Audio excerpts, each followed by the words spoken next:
চারটা বাচ্চা লইয়া আসা ফসিলা লীলা লইয়া আমি ঘর দরজা বানাইছি।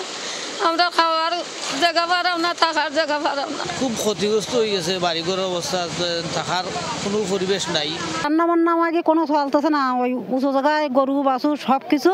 খাওয়ার পানি ব্যবস্থা নেই, আর কোনো জায়গায় আমার ছেলে মেয়ে যে কোন জায়গায় রাখবো, রাখার কোনো ব্যবস্থা নেই। বারবার বেড়িবাঁধ ভেঙে যাচ্ছে, মানুষগুলো অত্যন্ত কষ্টে জীবন যাপন করতেছে। তারা ঘরেতে হাঁটু পানি, উঠানে গলা পানি, আমাদের ঘরের মালামাল সব ভিজে সব চলে গেছে, নষ্ট হয়ে গেছে। দর্শক, একবারও কি ভেবে দেখেছেন বন্যা কবলিত এলাকার মানুষগুলো কেমন আছেন, কিভাবে তারা দিন পার করছে? একদিন আমার আপনার মতো এরা সুন্দর জীবন যাপন করত, কিন্তু আজকে তাদের করুণ অবস্থা দেখুন। এদের এই অবস্থা হওয়ার পিছনে দায়ী একমাত্র ভারত। কারণ আন্তর্জাতিক নিয়ম অনুযায়ী যদি তাদের বেড়িবাঁধ খুলে দেওয়ার সিদ্ধান্ত নেয়, তবে তার আপাতত 3 দিন আগে নিচের দেশগুলোকে জানিয়ে দিতে হয়, কিন্তু এখানে ভারত তা করেনি। আপনারা যে যেখান থেকে পারেন এই বানভাসী মানুষকে একটু হলেও সহায়তার জন্য হাতটি বাড়িয়ে দিন। চলুন এবারে মূল ভিডিও দেখার জন্য টিভি স্ক্রিনের পর্দায় আমরা চলে যাই। হবিগঞ্জ, লক্ষ্মীপুর, ব্রাহ্মণবাড়িয়া সহ বন্যা কবলিত অন্য জেলাগুলোতে ভোগান্তি কমেনি। পানিবন্দী বহু মানুষ। হবিগঞ্জে দুর্গত এলাকা পরিদর্শনে গিয়ে পানি সম্পদ ও পরিবেশ উপদেষ্টা সৈয়দা রিজওয়ানা হাসান বলেছেন, উজানের দেশ হিসেবে পানি ছাড়ার আগে আন্তর্জাতিক আইন মানা হয়নি। 19 আগস্ট থেকে বাংলাদেশের পূর্বাঞ্চলে হওয়া অতি ভারী বৃষ্টি ছিল গত 53 বছরের মধ্যে সর্বোচ্চ। হঠাৎ অতিবৃষ্টি ও উজান থেকে আসা ঢলের পাশাপাশি পানি নেমে যাওয়ার পথ সংকুচিত হওয়ার কারণে খুব দ্রুত ভয়াবহ রূপ নিয়েছে পরিস্থিতি। রেকর্ড বৃষ্টিতে পানি বৃদ্ধির কারণে ঘটতে পারে মহা দুর্যোগ। আগে থেকেই ভারত পেয়েছিল এমন পূর্বাভাস। উজান থেকে নেমে আসা পাহাড়ি ঢল ও প্রবল বর্ষণে বিপর্যস্ত বাংলাদেশ। গত 3 দশকের সবচেয়ে ভয়াবহ বন্যায় ধুঁকছে ভারতের ত্রিপুরা রাজ্য, কিন্তু দেশটির কেন্দ্রীয় পানি সম্পদ মন্ত্রণালয় থেকে বাংলাদেশকে দেয়া হয়নি বিশেষ কোনো সতর্কবার্তা। বিধ্বংসী বন্যার আশঙ্কা জেনেও কেন সাবধান করেনি ভারত? দিল্লির এই ভুল কি ইচ্ছাকৃত, নাকি প্রতিবেশী দেশের প্রতি সদিচ্ছার অভাব? এমন জরুরি পরিস্থিতিতে দিল্লির উচিত ছিল অতি দ্রুত ঢাকাকে সতর্ক করা। ভারতের তিস্তা, ব্রহ্মপুত্র ও গঙ্গা অববাহিকায় ভারী বৃষ্টি হলে সেই ঢল বাংলাদেশে আসতে সময় লাগে 3 থেকে 7 দিন, কিন্তু এবার 5 থেকে 8 ঘন্টার মধ্যে ফেনী, নোয়াখালী ও চট্টগ্রামে চলে আসে ত্রিপুরার পানি। বাংলাদেশের বন্যা পূর্বাভাস ও সতর্কীকরণ কেন্দ্র জানিয়েছে, গোমতী ও মাতামুহুরী নদীর ভারতীয় অংশে পানি বৃদ্ধির আনুষ্ঠানিক তথ্য পায় বাংলাদেশ, কিন্তু বিস্তারিত জানতে না পারলে বন্যার সঠিক পূর্বাভাস দেয়া কঠিন বলে মন্তব্য করেন প্রতিষ্ঠানটির একজন দায়িত্বশীল কর্মকর্তা।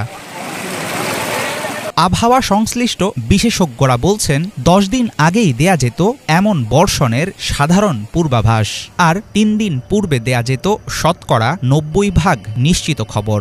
বৃষ্টিপাতের তথ্য অনুসারে ফেনী, কুমিল্লা ও ত্রিপুরা রাজ্যের উপর 3 দিনে রেকর্ড পরিমাণ বৃষ্টি চলমান বন্যার প্রধান কারণ। উজানের দেশ হিসাবে বন্যার আগাম সতর্কতা দেয়া ভারতের দায়িত্ব, কিন্তু সেটা না মানলে কিংবা গুরুত্ব না দিলে নেই কোনো রকম জবাবদিহিতা দাবি করার উপায়। বন্যার পূর্বাভাস সঠিকভাবে দেয়া বাংলাদেশ ভারত যৌথ নদী কমিশনের অন্যতম প্রধান দায়িত্ব। 54টি অভিন্ন নদীর পানি হ্রাস বৃদ্ধির তথ্য বিনিময় ও বন্যার সঠিক পূর্বাভাস দেয়া গেলে এড়ানো যেত এমন বড় বিপর্যয়। এর মধ্যেই প্রশ্ন উঠেছে, ভারী বৃষ্টির আগাম তথ্য কেন জানাতে পারল না বাংলাদেশের আবহাওয়া অধিদপ্তর?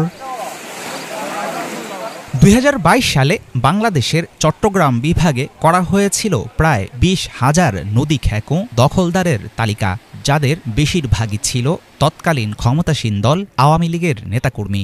উজানের পানি নামার পথ ঠিক রাখতে কঠোর হাতে দমন করতে হবে নদী দখলের অপতৎপরতা। অভিন্ন নদীতে ভারত যেসব বাঁধ দিয়েছে, সময় এসেছে সেগুলোর বৈধতা নিয়ে আন্তর্জাতিক মহলে কথা বলার। বিশেষজ্ঞরা মনে করছেন, আন্তঃসীমান্ত নদীতে বন্যা পরিস্থিতি নিয়ে ভারতের দায়সারা মনোভাব পরিবর্তনে প্রয়োগ করতে হবে কৌশলী চাপ। পাশাপাশি এমন দুর্যোগে সময় উপযোগী পদক্ষেপের জন্য বাংলাদেশকে নিতে হবে দীর্ঘমেয়াদী প্রস্তুতি। ব্রাহ্মণবাড়িয়ার আখাউড়ায় পানি কমেছে ধীরে, হবিগঞ্জের খোয়াই নদীর পানিও কিছুটা কমেছে, তবে সেখানে ৫ উপজেলায় পানিবন্দী রয়েছেন ৫৭,০০০ মানুষ। নিউট্রালে আছে, মানে আস্তে আস্তে কমতে আছে। আর যদি না আগে প্রচুর পানি ছিল, অতিরিক্ত পানি ছিল। স্বস্তি আসলে জগতে থাকার বাসস্থান বলতে কোনো কিছুই নাই, সবকিছুই পানি নিয়ে গেছে। নোয়াখালীতে ৮ উপজেলায় পরিস্থিতি অপরিবর্তিত রয়েছে, সড়ক ও বাড়িঘর কয়েক ফুট পানিতে তলিয়ে। এইসব জায়গায় ৫০০ টনের বেশি চাল বিতরণ করেছে প্রশাসন। আশ্রয় কেন্দ্রে আছে তাদেরকে আমি ধৈর্য ধরার জন্য আহ্বান জানাবো। আমরা প্রত্যেকটা আশ্রয় কেন্দ্রে আমরা ত্রাণ পৌঁছে দেওয়ার চেষ্টা করতেছি। কুমিল্লায় গোমতী নদীতে পানির উচ্চতা কিছুটা কমেছে, তবে শুক্রবার বিকেলে নতুন করে প্লাবিত হয় ৫০টি গ্রাম। এসব এলাকার অন্তত ১.৫ লাখ মানুষ চরম ভোগান্তিতে। দুর্গত এসব মানুষ সহ আদর্শ সদর, ১৪ গ্রাম ও নাঙ্গলকোট উপজেলায় ৭ লাখ মানুষ বন্যায় ক্ষতিগ্রস্ত। বৃষ্টি না হওয়ায় চট্টগ্রামের হাটহাজারী ও ফটিকছড়িতে পানি কমেছে, তবে দুর্ভোগে ৭০,০০০ মানুষ। খাগড়াছড়িতে পরিস্থিতি অপরিবর্তিত, দীঘিনালায় এখনও পানিবন্দী কয়েক হাজার মানুষ। ১৫০ থেকে ২০০ পরিবারের মতো আমরা ত্রাণ পৌঁছে দেওয়ার ব্যবস্থা করেছি। ফেনীর ৬ উপজেলায় ১০ লাখের বেশি মানুষ পানিবন্দী, উদ্ধার করা হয়েছে অন্তত ৫০,০০০ জনকে।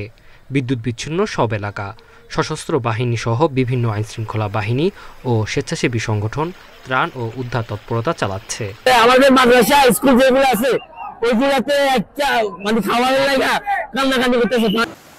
মৌলভীবাজারের কমলগঞ্জের পরিস্থিতি উন্নতি হয়েছে, তবে মনু নদের পানির কারণে নতুন করে প্লাবিত হওয়ার শঙ্কায় অনেক এলাকা। রান্না বান্না আগে কোনো চলতেছে না, ওই উঁচু জায়গায় গরু বাছুর সব কিছু। খাওয়ার পানি ব্যবস্থা নেই, আর কোনো জায়গায় আমার ছেলে মেয়ে যে কোন জায়গায় রাখার কোনো ব্যবস্থা নেই। বারবার বেড়িবাঁধ ভেঙে যাচ্ছে, মানুষগুলো অত্যন্ত কষ্টে জীবন যাপন করতেছে। তারা ৬টা বাচ্চা লইয়া আশা করছিলা লীলা লইয়া আমি ঘর দরজা বানাইছি। আমরা খাওয়ার জায়গা পারাম না, থাকার জায়গা পারাম না। খুব ক্ষতিগ্রস্ত হয়ে গেছে, বাড়িঘরের অবস্থা, থাকার কোনো পরিবেশ নাই। ঘরেতে হাঁটু পানি, ওটানে গলা পানি, আমাদের ঘরের মালামাল সব ভিজে সব চলে গেছে, নষ্ট হয়ে গেছে। দর্শক, এতক্ষণ দেখছিলেন আমাদের মূল ভিডিও। তবে ভারত যে কাজ করেছে সেটা বাংলাদেশের জন্য খুবই ভয়াবহ অবস্থা হয়ে দাঁড়িয়েছে। এ নিয়ে আন্তর্জাতিকভাবে অভিযোগ করা হবে বলে জানিয়েছেন সমন্বয়কারী আন্দোলন সদস্যরা।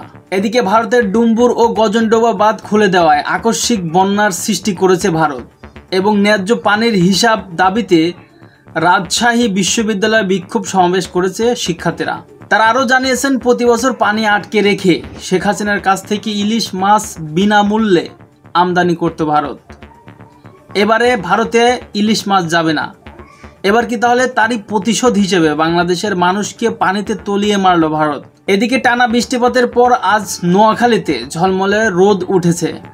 গত ২৪ ঘন্টায় ভারী বৃষ্টিপাত হয়নি এবং আগামী ২৪ ঘন্টায়ও ভারী বৃষ্টিপাতের আভাস নেই। এতে নোয়াখালী বন্যা পরিস্থিতি উন্নতি হবে বলে জানিয়েছেন আবহাওয়াবিদ। দর্শক, এতক্ষণ আমাদের সাথে থাকার জন্য ধন্যবাদ। এখনই আমাদের চ্যানেলটি সাবস্ক্রাইব করে আমাদের সাথেই থাকবেন। ধন্যবাদ।